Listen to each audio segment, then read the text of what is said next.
Welcome to Give Us 2 Minutes and We Done podcast. We have a co-host there, Mike Washington. What's up, Mike? What's going on, man? How y'all doing today? You got that smile, Charles, Big Daddy Charles Kane, our referee. All righty. And we got our special guest, Glenny Moore, folks. We're going to talk a little bit more about Glenny Moore here real quick. My main man, Glenny Moore. Glenny Moore, man. Main man, Glenny Moore. Yes, from indeed. Baltimore. Yes, indeed. We're going to bring indeed. him That's up. right. Glenny Moore from Baltimore. That's right. Yes, we're going to bring him in right now with us here just to talk about, and we're going to talk more about him, and you'll know more about him, our audience here.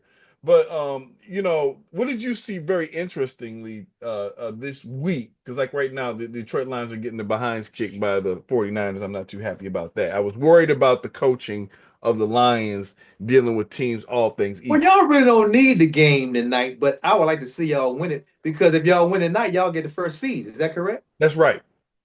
Right. Yeah. Otherwise, it goes to Minnesota, and we can beat Minnesota. But see, what I'm really about is 49ers ain't got nothing to. 49ers ain't got nothing to play for. Is that correct? No, they still got something to play for. They have to have everything work right for them. So we still may see them. Well, we just lost Mike here for a second here. So in with that, Glenny, what do you think about that? Well, I think really the 49ers just playing for their pride right now. They having a tough year, a lot of injuries, man. They got to do something. Detroit is pretty much established. However, y'all want to get that first seed, man. Y'all want to lock that in. So both of them really playing for something. Yeah, so we're all playing for something right now. And your Ravens, they showed up. I mean, Ravens regular season, they're the beast. I don't know what's going on with y'all in the playoffs, but regular season, it's a little different right now. Ravens started slow. They're starting to get in gear now. Usually they're already in gear and then flop when you get to the playoff. Now, Detroit, they need to win because they need to get home field advantage. It's not about beating Minnesota. You want to be at home. You don't want to be playing anybody on the road. No. So it's very important that they beat Minnesota. Mm-hmm. And hope we can stick to that game plan, because like I said, I'm really worried. We need that home field advantage right now if we want to get to the Super Bowl for the first time. However, your Redskins, that was impressive last night. I mean, I have to give it, they put on a show. Penix and Daniels put on a show last night. You keep saying it was impressive.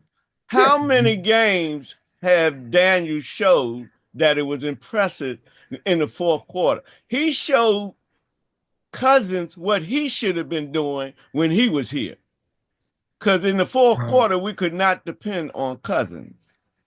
So Daniels definitely showed that, and hopefully we'll draw Tampa Bay. I even think we could draw LA and win, but I don't want us to draw Detroit or Minnesota. I wouldn't want to play Tampa Bay. They're good for upsetting a good team for one game. No, Tampa Bay beat Washington, and that was early, and that was the first game. Tampa Bay beat Washington. Tampa Bay beat Detroit. Tampa Bay also beat the Eagles. But we're talking about now.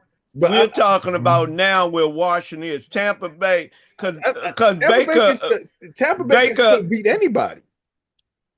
We're waiting for you, Mike. We were just holding the talk down till all right, there you go. There you go. That's cool. Yeah, that's cool. That's cool. All right, we're talking about, I'm scared of Tampa Bay for one game. 2 games in a row, they're not good for that. But one game, they can get you. And they got Mike Evans back. They got Mike Evans back, and they got Baker Mayfield's healthy. When Baker Mayfield's not healthy, and Mike Evans is not in that game, they are beatable. Mike Evans makes them a match for anybody. You know what I mean? I would love to have Mike Evans with us. Yeah, and so I think it's really something there. So like I said, it's very interesting. Of course, Miami's the interesting wild card to me. They went without Tua. Yeah. And they still pulled it off. I mean, the Rams, miraculously, are still in it. Their defense has risen up. Go figure that. I mean, you know, what other thing caught your eye this week before we get to our favorite talk about our teams here? You know, what thing caught you before we get to our special guest, Glenny Moore? What thing caught your eye really with the other teams this week that kind of like, better watch out? Last week I was afraid of playing Atlanta only because of Michael Penix. I wanted to play Atlanta with Kirk Cousins so he could get his medicine. He could get his medicine. You know, I don't, you know, he probably didn't get the well, I don't think they would have cheered or booed. I don't know. But these are some new fans now. So, you know, this fan base we have now, I think probably would have scared Cousins. You know what I mean? You know, matter of fact, he was real quiet on the sideline, but I was looking for him, and then I actually saw him kind of congratulating Penix. But I don't, you know, the guy that I think Kirk Cousins is, I don't think he really wanted to see Penix win. But Penix is a bad dude. Penix is a bad. Listen, man, I wanted Penix. Look, when they were talking about Caleb and him coming to Washington, my dad and I was talking about Michael Penix. Michael Penix is a bad left-handed brother. Played up in Washington, and my thing was, I was like, that would be cool to have a left-handed quarterback come to Washington, because I was thinking we wasn't going to be able to get Caleb or Jaden. And so I said, well, maybe we could sneak by and get Penix. So I told my mom, I said, Mom, I said, I want you to watch out for this dude, Jaden Daniels. She was like, who is that? It was like the season was over, nobody was playing, right? And it wasn't time for the draft yet. And so I showed her some highlights, and she was like, oh my God. She said, you think we better get him? I said, if they keep their mouth quiet. I said, because the Chicago Bears, Chicago Bears still, drawing number one. And I was hoping that they wouldn't say, wait a minute, do we want Caleb or do we want Jaden Daniels? You know, and I think if they tell the truth, what they were thinking was Jaden Daniels wasn't big enough, and they didn't believe in what they saw. They now my thing is, he did the same thing in Arizona, and I couldn't believe, man. I saw a video when he was leaving Arizona. One of the dudes on this team was like, "Yeah, man, get your sorry ass out of here." I was like, "Oh man." And I think right now to this day, he eating them words. But you know what? He played in the SEC. He proved himself there. Yeah, but you know what I'm saying? I mean, I don't know why that dude was mad like that. I think he was mad because Jaden Dad was leaving. But I mean, but when he said that, I was like, I wonder why he said that. I said, man, they must don't get along. And I would love to know what that dude is doing right now in his career. You know what I mean? You know what I'm saying, Glenn? And you know, it looks like Jaden Daniels might win Rookie of the Year the way the Broncos played the Bengals. So, you know, the way I'm gonna tell you right now, didn't I tell you don't mention Bo Nix no more and competing against the Rookie of the Year? I didn't say he was competing. I'm just saying Jaden Daniels. The media is making him compete. The media is actually claiming that. Yeah, well, the media, well, you know, hey, Glenny. They get on me, but I know you're a soul brother too. But they get on me because I'm gonna go ahead and let them have it. The white boys want Bo Nix to be the Rookie of the Year, but he can't be Rookie of the Year. I don't care how you look at it. Okay, Jaden Daniels is the Rookie of the Year. Period, man. He done won games that we needed to win in the fourth quarter with no time left. 3 or 4 times this year. Okay, facts. And Denver defense is winning their games. Exact. Thank you. Yeah. But my man is really okay. So we're running up to before you get there, I don't want us to go to the next segment without giving appreciation to them boys. By the way, Mike. Well, them boys, we can't get appreciation to them boys, because them boys ain't did nothing. See, them boys should have beat the Eagles the other day. Then we could have said, hey man, y'all our buddy. So guess what? Now we got to kick him in the face next week. And you know my brother, hey, I got a brother, Glenn, I think you know my brother Marvin. Now Marvin is a diehard Cowboys fan, been that way for years. Got a cowboy tattoo star, something on his arm, whatever the case may be. But I think my mother dropped him when he was little. You know what I mean?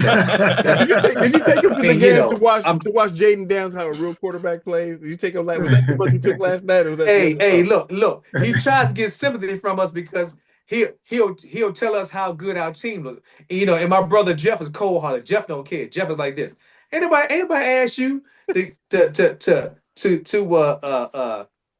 second our team? We already know we got a good team. We don't need you as a Dallas Cowboy fan telling us what we got. Really, you hating, you underline hating for real. Mm-hmm. And so he was like, well, karma is a what. And so we was like, well, hey, first of all, karma's been a what for over 20 years with that group. Okay. But now he was talking that trash because he was mad when they lost yesterday.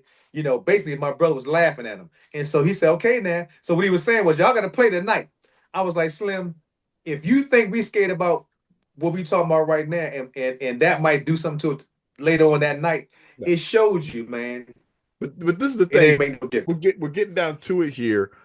Glenny Moore. Glenny, we want to welcome you on the show and stuff. Tell our audience a little bit about you because, dude, you have done a lot of stuff. And I don't want to shortchange you too much here because we know we're up for 5 minutes here. But I mean, you're a producer of Inside Morgan Sports on WEAA Radio. So we want to welcome you to the show, sir. Tell us a little bit more about you, how you got started, and what you have this. I'm just honored to be here. I'm amongst great men. I've known Charles and Mike for over 20 years in a comedy game. And there's a lot of people don't know I've been in a comedy game for years. And just knowing those guys, as soon as I seen Mike, it reminded me of Joe Recca right away. Oh, man. All the memories just started popping up, man. But it's just a great feeling to be amongst great men. Thank you for having me on the platform. Thank you for joining us. And I'm worthy because I'm representing the Ravens tonight. Yes, indeed. Yes, indeed. I represent the Ravens tonight. Yes, indeed. But individually, man, I'm just trying to be salt and light of the world, man. Just bring light to the world, man. Encourage people. Certainly, I have a football background that Charles Kane didn't know about. That I played some football, some college football, and at Morgan State University. Just recently, 2024, inducted to the Morgan State Hall of Fame as a wide receiver. Incredible feeling. Yeah, man, incredible feeling. That's dope, man. Yeah, can't explain it, man. But just, happy for my family, happy for my Northwood community who's been following me and my What years did you play at Morgan State? I played in '88. Listen, Mike. Okay. I walked on in spring ball from Mervo High School right down the street. I walked on in the spring game. My father talked me into doing it and earned the scholarship the blue collar way. Wow. After the 1988 season, All MEAC, unanimous, the only rookie on the All MEAC team. So, and then 89 All MEAC, preseason All-American. And but it goes back, man, to my community, man. I'm one of those guys that played football in the alley in Baltimore. That's where it started for me. Thinking I was Tony Dorsett. Dorsett. Check this out, Mike. My favorite wide receiver was Art Monk. I love Art Monk because he always caught the ball, man. Yeah. So that background. And he's a good Christian too. Yeah. So I got spiritual platforms on go ahead, Mike. I was gonna say he didn't hang out with all the guys. I mean, they used to talk about him because he would go home after the games, you know what I mean? And I like that because I mean that's kind of like me, man. I mean, I don't care, man. My father told me a long time ago, man. People can talk about you all they want, but until they put their hands on you, don't worry about it. So, and Art Monk probably for the same. He probably like, man, I don't care if y'all laugh at me or whatever the case do. But I understand why he's an Art Monk fan though. Yeah, and that was my nickname, Monk. But see, I wasn't going home. That was my problem. He was going the opposite direction during that time before he met Jesus. Amen. Let the church Absolutely. On that one. He was going to a different kind of church. But at that time frame, but Glenn, you're born again Christian. You have a wonderful book out. Can you tell us a little bit about your book, sir? Yeah, so I'm getting ready I just talked to my book company today. Gotta move back. You see it? Come a little bit closer. Oh, the other way, come a little bit closer. There we go. Yeah. Called hashtag spiritual selfies. Mm-hmm. And the era came out when everybody was doing doing selfies. But I wanted the spiritual selfies where you look at yourself from the inside out. Wow. And Yeah, just biblically addressing the issues of life, man, and just encouraging people, man. I have my own platform on Facebook, which is called The Room, where we meet every Monday at 7:30. And that started during the pandemic, when people was just lost, man. They didn't know what to do. So I just Yeah. came on every Monday, every day to encourage people. But the people wouldn't go away, Charles. They wouldn't go away. I've been doing it for 4 years now, and also got a Wow. platform called Cool Convos, where I celebrate community leaders, athletes, and entertainers, and just doing it, man. Again, being salt and light of the world, man. And we Yeah. love that about you. And like I said, bro, you're representing very well. Been representing for a long time here. Before we go into the 1 minute drill here, because I don't know how much I'm looking at the referee here. The quick question comes down to this: what do you think, coming from an HBCU and Deion Sanders opening the door? What do you feel about that, and how you feel things are going at that particular point, sir? Listen, I'm just going to touch it here. It's opening the doors for this opportunity for NFL guys to invest in our HBCUs. But let's be clear, that's not promising that they're going to win games. It's tough to win games anywhere on any level. So they still got to prove themselves. But I'm excited coming from an HBCU, seeing these guys finally coming. All we need is the athletes to start, those 5-star athletes to start saying, we're going to make a move and go to Morgan State. We're going to make a move and go to Bowie State. Bring those players as well. I'm excited that the doors are opening, but they still got to prove themselves at coaching. But you know what? And the strange thing, your best players in the NFL, majority of them came from the HBCU. When you look at the Hall of Fame, Jerry Rice, Walter Payton, we can just go through the list. Aaron McNair, you know what I'm saying? Terrell Owens, Michael Strahan, all of them came from HBCUs. HBCUs are still producing despite the obstacles. And so, it is an option for our kids to go to. It is a great experience, and you graduate. And Deion is proving that. And I think, I feel bad the NFL's trying to ignore that, like they're not good players. But if they want to win, you better pick some HBCU guys. But Charles, how we doing with the time, sir? The time is good. I just want to say one thing. Glenny also was, because we got a lot of copycats. Glenny did shows in his backyard. Now we got comics doing backyard comedy shows. So a lot of things from this group here, we are starters. And people watch back and copy. Because I know after we get off, they're gonna start seeing Glenny on Facebook again. Everything will start popping up. The Wild Show came, Mike back on. We're gonna see more people doing just themselves doing shows like sports shows.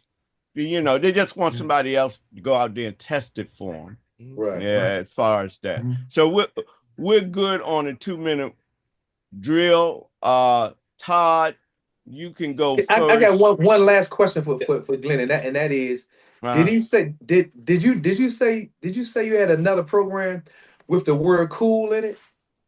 Yeah, it's called Cool Convos, and I do that maybe once a month. Yeah, cool. And, because it used to be Cool Comedy, right? Yeah. Yeah, the comedy was Cool Comedy. Yeah. That's right. Yeah, right. So everything cool, man. Everything cool. That's it. With the K. With the K. With the K. With the K. With the K. Cool with the K.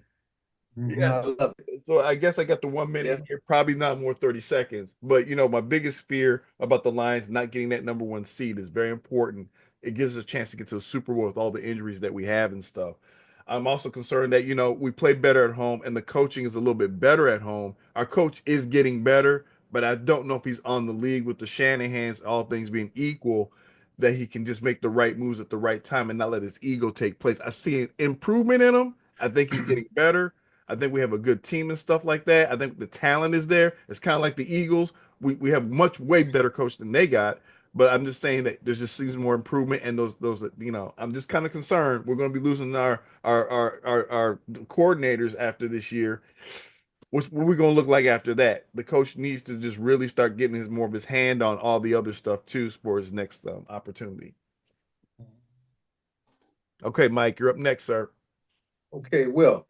So with that being said, you think the Eagles have a way better coaching staff, or you think you guys have a way better coaching staff? No, we have a way better coaching staff, and I said the Eagles have a great team, and that's what I'm okay. about. Is it because their Okay. team that to talent wise, it's hard to beat those guys. And if you add great coaching to it, it's going to be a Yeah. big problem for anybody. Yeah. It's just they Yeah. don't have great coaching right now. It's kind of like, what we going to get? Right. Right. Wow. Okay. Well, let me say this real quick because I want Glenny to be able to say something about his team too, real quick. So I'm gonna do this real quick. So first of all, congratulations to my Commanders last night, man. I sat out there. We didn't get wet, Charles. I went with a buddy of mine named Sam Latney. He was kind enough to let me take his second ticket, and we got wetter walking to the stadium from the car. If we'd have waited in the car about 15 minutes, we would have never got wet. You understand me? I had on my gear, had on my rainproof gear and everything and all. But Jaden Daniels was a magician again last night. He pulled another rabbit out of his hat, and Michael Penix, he played a great game. And my hats off to Michael Penix. He's going to be a super quarterback.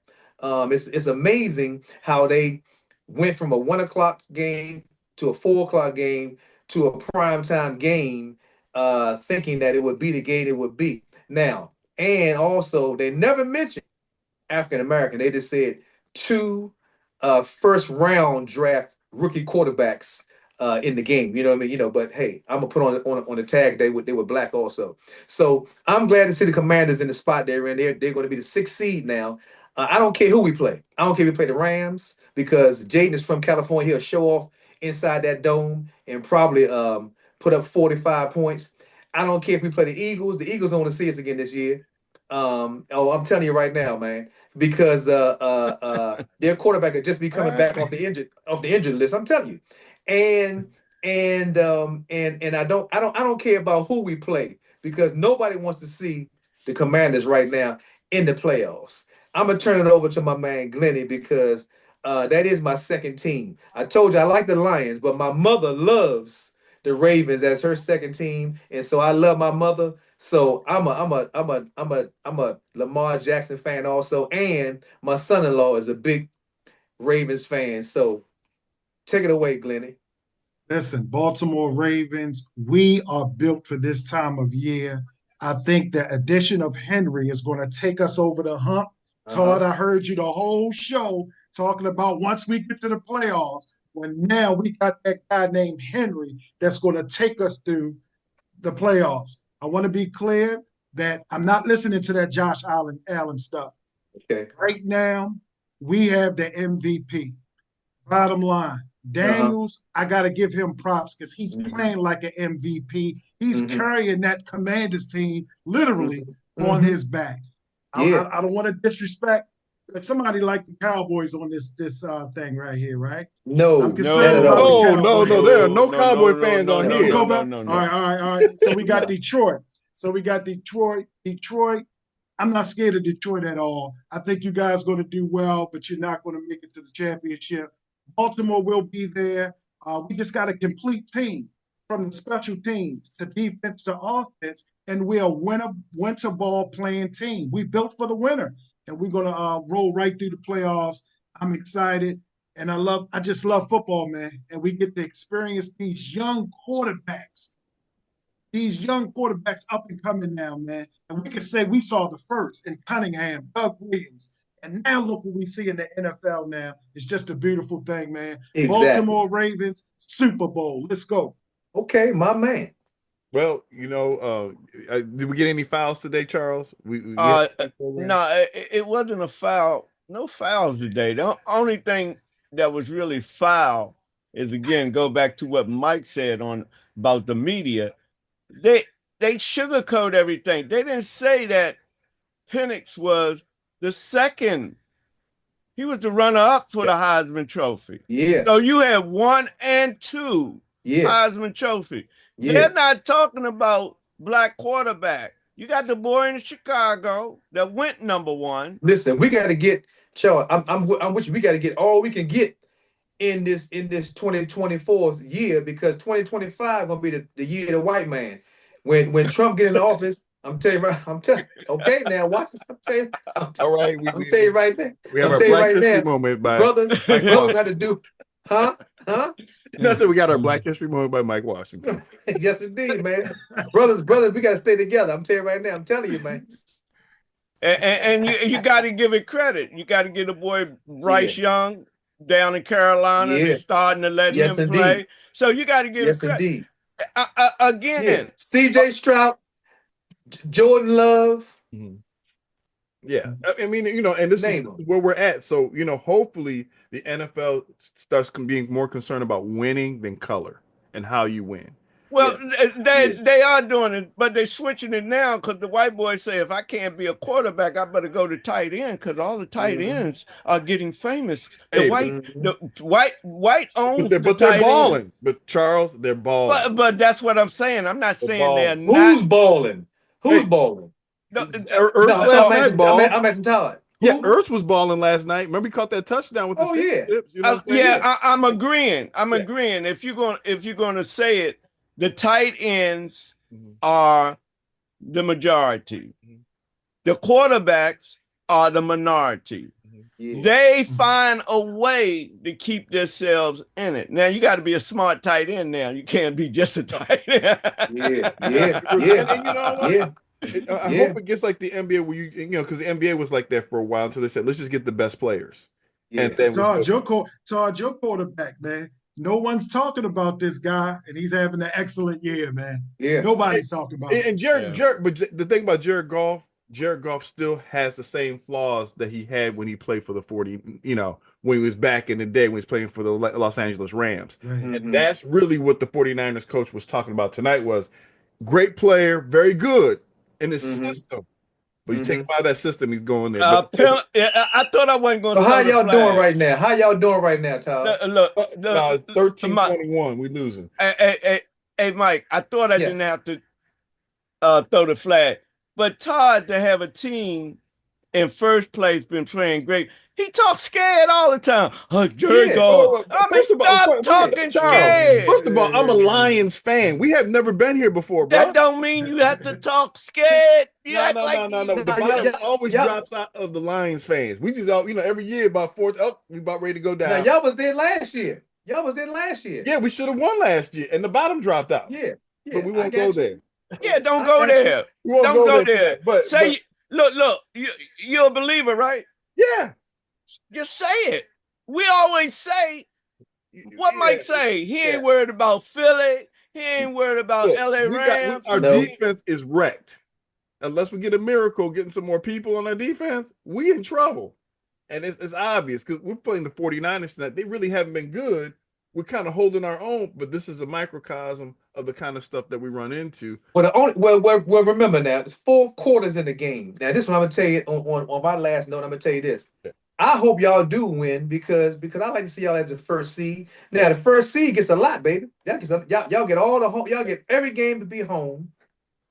We need that home field advantage. We can play on the road, but we really need that because last year, if we've been at home, I don't think the game would have ended like it did the last year, like that. We didn't score in the second half. Now I've seen y'all come from behind and win some games. So I'm gonna watch this second half and see what y'all doing. But obviously, though, I can see right now you are not in favor of what's going on.